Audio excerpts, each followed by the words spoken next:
ప్రియ దేవుని పిల్లలారా, మన ప్రభువును రక్షకుడైన యేసు ప్రభుల వారి ప్రశస్త నామమున మీకు శుభములు తెలియచేస్తూ ఉన్నాను. ప్రతి ఉదయం దేవునితో అనే ఆధ్యాత్మిక కార్యక్రమానికి మిమ్మల్ని ప్రేమతో ఆహ్వానిస్తూ ఉన్నాను. నేటి వాక్య ధ్యానముగా ఆదికాండము 2వ అధ్యాయము 18వ వచనము నుండి 23వ వచనం వరకు దేవుని లేఖనాన్ని చదువుకొని ధ్యానం చేసుకుందాం. మరియు దేవుడైన యెహోవా, నరుడు ఒంటరిగా ఉండుట మంచిది కాదు, వానికి సాటి అయిన సహాయమును వాని కొరకు చేయుదును అనుకునెను. దేవుడైన యెహోవా ప్రతి భూజంతువును ప్రతి ఆకాశ పక్షిని నేల నుండి నిర్మించి ఆదాము వాటికి ఏ పేరు పెట్టెనో చూచుటకు అతని యొద్దకు వాటిని రప్పించెను. జీవము గల ప్రతి దానికి ఆదాము ఏ పేరు పెట్టెనో ఆ పేరు దానికి కలిగెను. అప్పుడు ఆదాము సమస్త పశువులకును ఆకాశ పక్షులకును సమస్త భూజంతువులకును పేరులు పెట్టెను. అయినను ఆదామునకు సాటి అయిన సహాయము అతనికి లేకపోయెను. అప్పుడు దేవుడైన యెహోవా ఆదామునకు గాఢ నిద్ర కలుగచేసి అతడు నిద్రించినప్పుడు అతని ప్రక్కటెముకలలో ఒక దానిని తీసి ఆ చోటును మాంసముతో పూడ్చివేశాను. తరువాత దేవుడైన యెహోవా తాను ఆదాము నుండి తీసిన ప్రక్కటెముకను స్త్రీనిగా నిర్మించి ఆమెను ఆదాము నొద్దకు తీసుకుని వచ్చాను. అప్పుడు ఆదాము ఇట్లనెను, నా ఎముకలలో ఒక ఎముక, నా మాంసములో మాంసము, ఇది నరునిలో నుండి తీయబడిన గనుక నారి అనబడును. కాబట్టి ఆమేన్. ప్రభునందు ప్రియ దేవుని పిల్లలారా, చదువుకున్న లేఖన నిమిత్తమే ప్రార్థన చేద్దాం. దయగలిగిన మా ప్రియ పరలోకపు తండ్రి, మా మంచి దేవ, గొప్ప దేవ, మీ ఘనమైన ఉన్నతమైన మనకి స్తోత్రాలయ. ప్రతి ఉదయము దేవునితో అనే ఆధ్యాత్మిక కార్యక్రమంలో పాల్గొంటూ మీ దివ్యమైన లేఖనాలను ధ్యానం చేస్తూ ఉండగా అయా అనుకరిస్తున్నవారు, ఈ మాటలు వింటున్న వారిని మీరు దీవిస్తూ ఉన్నారని, ప్రతి ఉదయము నీతో కలిసి ఈ రీతిగా మీ పరిశుద్ధ గ్రంథములో రాయబడిన లేఖనాలను ధ్యానించేసే భాగ్యం అందరికీ అనుగ్రహిస్తున్నందుకే స్తోత్రాలయ. ఈరోజు మేము ధ్యానం చేయట కొరకు చదువుకున్న ఈ లేఖన భాగాన్ని మా కొరకు దీవించండి, ఆశీర్వదించండి. ఘనతయు మహిమ ప్రభావాలు మీరు మాత్రమే పొందుకోమని యేసయ్య నామమున అడుగుచున్నాము తండ్రి, ఆమేన్. ప్రభునందు ప్రియ దేవుని పిల్లలారా, సృష్టికర్త అయిన దేవుడు తన రూపములో నరుని నిర్మించి వాని నాసికారంధ్రములలో జీవవాయును వదగా నరుడు జీవాత్మ అయ్యాడు. ఆ నరుని తూర్పు దిక్కున ఏదెనులో ఒక తోట వేసి ఆ తోటలో ఆయనను దేవుడు ఉంచాడు. ఆ తోటలో ఆయనను ఉంచి ప్రతి ఉదయము దేవుడు ఉదయము సాయంత్రము దేవుడు ఆ నరునితో మాట్లాడుతూ వచ్చేవాడు. అలాగున నరుడు ఆ తోటలో ఉంటూ ఆ తోటలో ఉన్న చెట్ల ఫలములను తింటూ తన జీవనాన్ని కొనసాగిస్తున్నటువంటి దినాలు. దేవుడు నరుడు ఇలా ఒకరితో ఒకరు సహవాసం చేస్తున్నటువంటి దినాలు. ఆ దినాన్న దేవుడు సృష్టిలో 6 దినాల్లో చేసిన సృష్టిలో భూజంతువులు, రకరకాల పక్షులు, చతుష్పాద జంతువులు, విష పురుగులు, ఇవన్నీ కూడా ఆ యొక్క తోటలో ఉన్నట్లుగా అవన్నీ కూడా భూమి మీద ఉన్నట్లుగా మనం చూస్తూ ఉన్నాం. ఇదేం పిల్లరా, ఇవన్నీ ఉన్న నరుడైనటువంటి ఆదాముకు సాటి అయిన సహాయము లేదు. భూజంతువులు ఉన్నాయి, రకరకాలైన జంతువులు దేవుడు సృష్టించాడు, భూమి నుండి ఆయన పుట్టించాడు. అవేవి కూడా వాటి జాతుల ప్రకారము వాటి జాతులతో సహవాసం చేస్తున్నాయి. కానీ ఏవి కూడా నరుడైన ఆదాముతో సహవాసం చేయటం లేదు. అన్నీ బాగానే ఉన్నాయి. వాటన్నిటికీ పేర్లు పెట్టినవాడు కూడా ఆదామే. ఆదాము ఏ జంతువుకు ఏ పేరైతే పెట్టాడో ఆ పేరును దేవుడు దానికి స్థిరపరిచాడట. కాబట్టి భూమి మీద మనకు కనిపిస్తున్న జంతువుల పేర్లన్నీ కూడా ఆదాము పెట్టినప్పుడు వాటిని దేవుడు ఆమోదించాడు. ప్రియమైన పిల్లరా, ఇలా ఆదాము దేవుడు ఇలా ఒకరితో ఒకరు సంబంధము కలిగి కొనసాగుతున్నటువంటి దినాలు. ఆ దినాన దేవుడు చూశాడు కదా, దేవుడు మరి భూజంతువులన్నిటినీ కూడా మరి ఆదాము వాటికి ఏ పేరు పెట్టాడో ఆ పేర్లు మరి కలిగిన వాటన్నిటిని ఆదాము దగ్గరికి పిలిచాడట. పిలిచినప్పుడు అవి వాటి వాటి జాతి ప్రకారం వచ్చాయి. మరలా వాటి వాటి జాతి ప్రకారం సహవాసం చేస్తూ వెళ్ళిపోయాయి. దేవుడు ఒక ఆలోచన కలిగి ఉన్నాడు. ఇన్ని నేను చేసిన నరునికి సాటి అయిన సహాయము లేదు అని ఆయన ఆలోచన కలిగి ఉన్నాడు. నరునికి సాటి అయిన సహాయము నేను చేసేదని అనుకుని చెప్పి దేవుడు ఏం చేశాడంటే 21వ వచనంలో, అప్పుడు దేవుడైన యెహోవా ఆదామునకు గాఢ నిద్ర కలుగ చేసి అతడు నిద్రించినప్పుడు అతని ప్రక్కటెముకలలో ఒక దానిని తీసి ఆ చోటును మాంసముతో పూడ్చివేశాడు. తరువాత దేవుడైన యెహోవా తాను ఆదాము నుండి తీసిన ప్రక్కటెముకను స్త్రీనిగా నిర్మించి ఆమెను ఆదాము వద్దకు తీసుకుని వచ్చాడు. ప్రియమైన పిల్లరా, నరుని యొక్క నిర్మాణం ఎలా జరిగింది? మట్టి ద్వారా దేవుడు నరుని చేశాడు. మరి స్త్రీని ఎలా చేశాడు?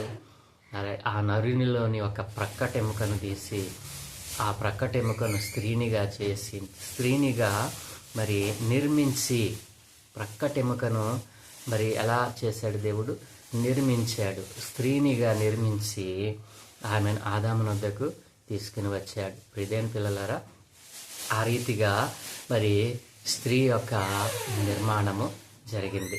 దేవుడైన యెహోవా మనిషి నరుని ప్రక్కటెముకలో నుండి స్త్రీని నిర్మించి ఆమెను జీవినిగా చేశాడు. ప్రియమైన పిల్లరా, నరుని జీవాత్మ దేవునిలో నుండి వస్తే మరి స్త్రీ యొక్క నిర్మాణము ఆ నరుని యొక్క ప్రక్కటెముకల నుండి జరిగింది. అందుకనే మరి పురుషులలో కంటే స్త్రీలలో ఒక మరి ఎముక ఎక్కువగా ఉంటుంది అని అంటారు. ప్రియమైన పిల్లలారా, అయితే దేవుడు మరి భూమి మీద ఉన్నటువంటి ప్రతి జంతువుకి మరి వేరొకటి సహవాసము కలిగి ఉంది. కానీ నరునికి సహవాసముగా మరి ఎవరు లేకపోవడం దేవుడు చూసి నరునికి సహాయముగా సాటి అయిన స్త్రీని ఆయన నిర్మించాడు.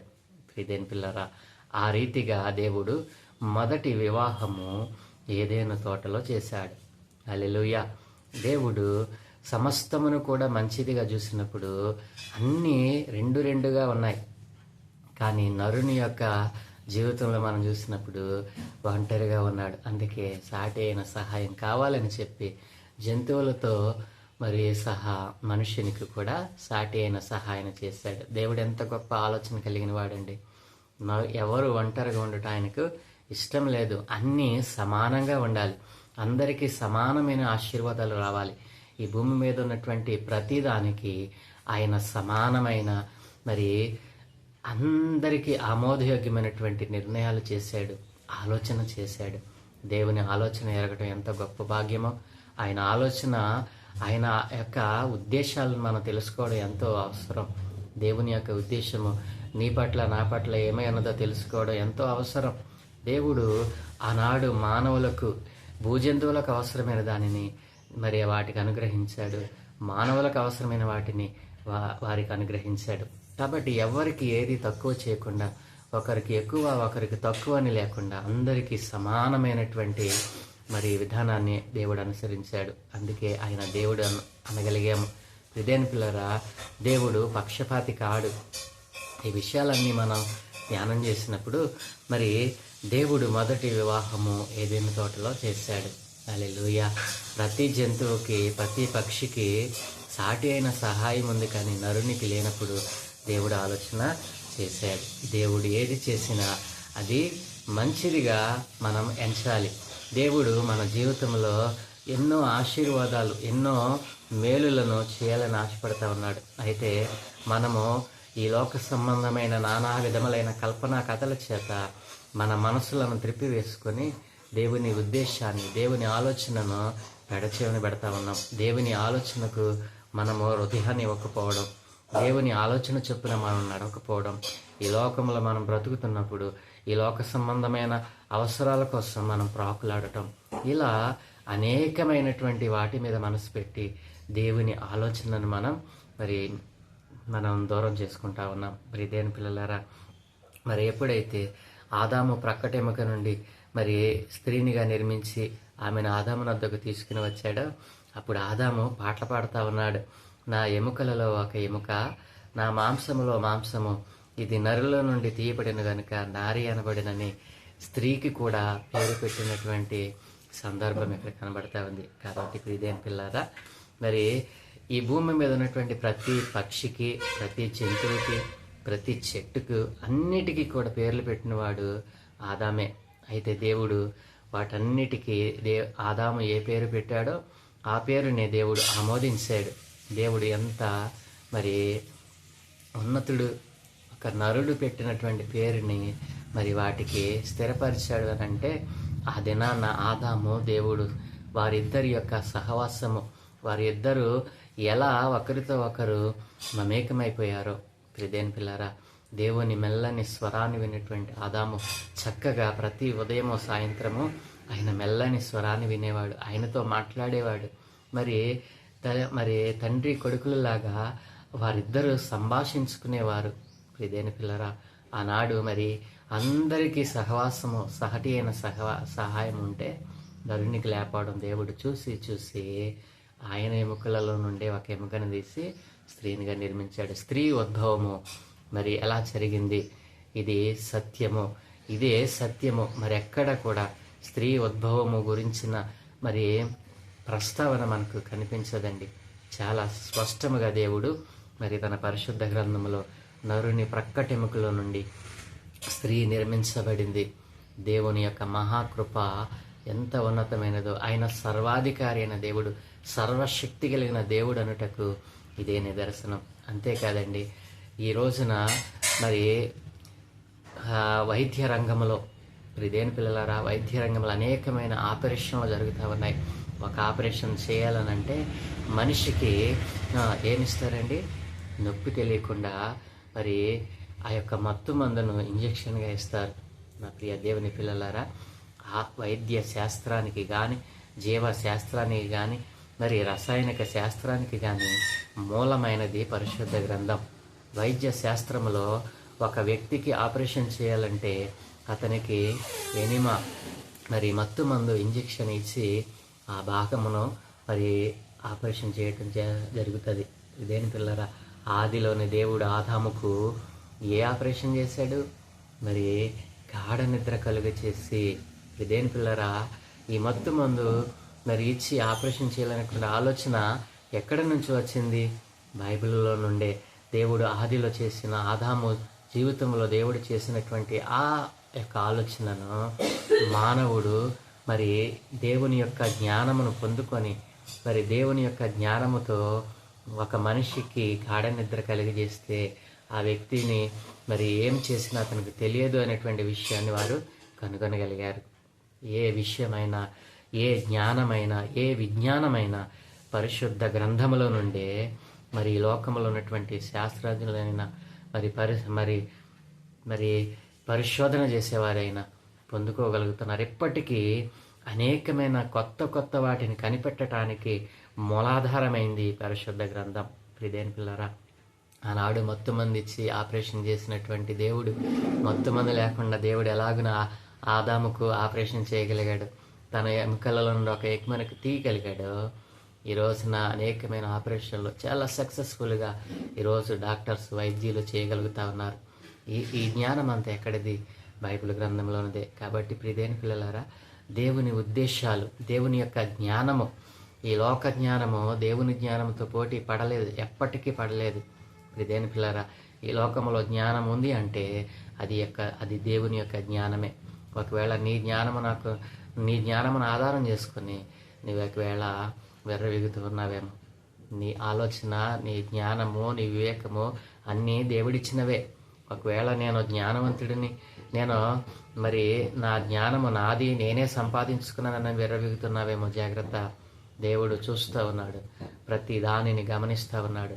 దేవుని యొక్క ఆలోచనని ఎరిగి దేవుడు మానవుడు ఒంటరిగా ఉండటం మంచిది కాదని ఎలాగునా సాటి అయిన సహాయము మరి అన్నిటితో కలిపి చేయగలిగాడు. ఈ రోజున నీ పట్ల కూడా ఆయన ఉద్దేశాలను నెరవేర్చుకోవాలని ఆశపడుతూ ఉన్నాడు. దేవుని ఉద్దేశాలను నీ జీవితంలో నెరవేర్చాలని, మరి దేవుని ఆలోచనను నీవు కనుగొని దేవుని ఆలోచన చొప్పున నడవటానికి నీవు ప్రయత్నం చేస్తూ ఉన్నావా? దేవుడు మంచి ఆలోచన కలిగి ఉన్నాడు. అదే ఆలోచన నీవును కలిగి ఉండమని మరి దేవుడు కోరుకుంటూ ఉన్నాడు. అలాగున దేవుని ఆలోచన చొప్పున దేవుని చిత్త ప్రకారం జీవించుటకు మరి నీవు ఇష్టపడుతూ ఉన్నావా? అయితే నాతో కలిసి చిన్న ప్రార్థన చేయి. దయగలిగిన తండ్రి, కృపగలిగిన దేవా, మీ ఘనమైన ఉన్నతమైన నామానికి స్తోత్రాలయ్యా. అవును తండ్రి, భూమి మీద అన్ని జీవులకు సాటి అయిన సహాయం ఉన్నప్పుడు నరుడు ఒంటరిగా ఉండటం నువ్వు చూడలేకపోయావు నాయన. అవును తండ్రి, నరుడు ఒంటరిగా ఉండటం మంచిది కాదని, వానికి కూడా సాటి అయిన సహాయమును చేసేదనని అయా నీవు ఆలోచన చేసి నాయన, ఇదిగో తండ్రి, మరి నరునికి సాటి అయిన సహాయముగా నాయన స్త్రీని నిర్మించావు నాయన. స్త్రీని పురుషుని ఒకటి చేసి మరి మొదటి వివాహాన్ని నీవు జరిగించావు తండ్రి. అంతేకాదు, నేటి వైద్య శాస్త్రానికి అందని మరి వైద్య శాస్త్రంలో ఉపయోగిస్తున్నటువంటి జ్ఞానము అయ్యా, ఇదిగో నీవు చేసినటువంటి మొదటి ఆపరేషన్లో నుండి వారు పొందుకున్నారని అనేకమైనటువంటి సత్యాలు నీ గ్రంథంలో లిఖింపచేసావు నాయన. నీ జ్ఞానమును, నీ బుద్ధిని నైనా నీ పరిశుద్ధ గ్రంథంలో నుండి నైనా పొందుకొని నేను అనేక మంది గొప్పవారిగా ఆశీర్వదింపబడ్డారు. అనేకమైన కొత్త కొత్త వాటిని కనిపెట్టగలిగారు నాయన. ఈ జ్ఞానాన్ని తెలుసుకొనకుండా అజ్ఞానంలో బ్రతుకుతున్నవారు అనేక మంది లోకంలో ఉన్నారు. వారందరూ పరిశుద్ధ గ్రంథాన్ని చదువుతూ ఆ గ్రంథంలో వ్రాయబడిన మీ మాటల ప్రకారం జీవించే భాగ్యము అయా నేటి దినాలలో అందరికీ అనుగ్రహించమని, సత్యమును తెలుసుకొని సత్యవంతుడైన దేవుడవు నీవేనని, ఈ లోకములో మరి ఏ నామమున రక్షణ కలుగుదని అయా అందరూ అంతటా అంగీకరించే భాగ్యం అనుగ్రహించమని, ఈ దినం మీ చేయు పనులన్నిటి మీద మీ కను దృష్టి ఉంచి మీ దూతల కాపుదలు అనుగ్రహించి మీరే మహిం పొందుకోమని యేసయ్య పరిశుద్ధ నామమున ప్రార్థించి వేడుకుంటూ ఉన్నాను తండ్రి. ఆమేన్, ఆమేన్, ఆమేన్.